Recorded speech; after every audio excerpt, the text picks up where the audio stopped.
This plane is really made for one thing, and there are very few compromises that it makes in its mission. It's made to cross country quickly and efficiently, full stop. Here's some rough numbers that I file with and plan for. They can change a little bit based on the air mass I'm flying through, the humidity, the temperature, the altitude I'm at, and so on. But when I file, I plan for 220 knots true at about 11 gallons per hour. In good conditions, I can do better. I hit mid 230s knots true, and that's at a little bit higher fuel flow, 13 gallons per hour, or maybe slightly higher.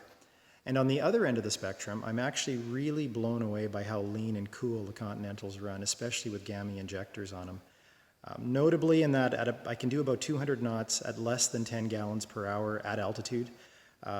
So in and around the 9.5 gallon per hour range with good CHTs and EGTs. However, the plane likes a little bit more than that. So I burn a little bit more fuel. About 11 gallons per hour gives me 4 solid hours of flight time with full 1 hour reserve.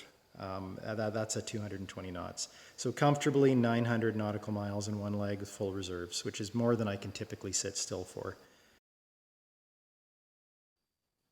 So as I've mentioned, the Legacy is an experimental aircraft, which means that the builder can change things up a little bit as they're building, as they see fit, with options or even some aftermarket modifications in some cases.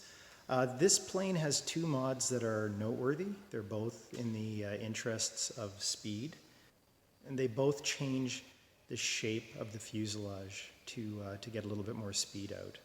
So the first one is what's known as the cowl mod.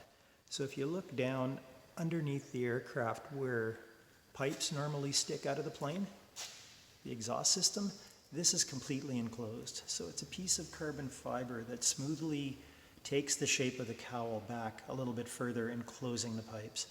That reduces drag, gives a little bit better aerodynamic performance, and just actually I think it makes the plane look a little bit better too. The second one we'll go back here behind the wing and take a closer look at. So here's the second one.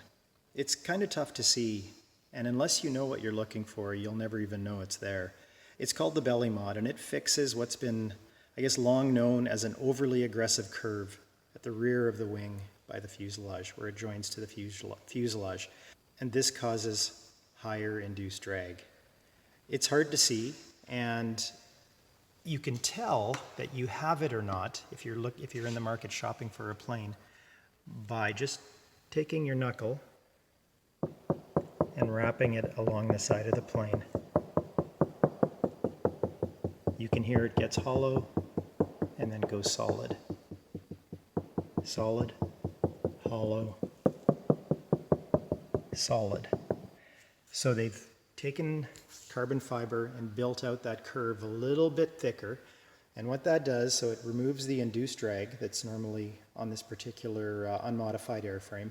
And apparently it also gives you better tail, rudder, and elevator performance in approaches and landings as well, which is another nice feature of it.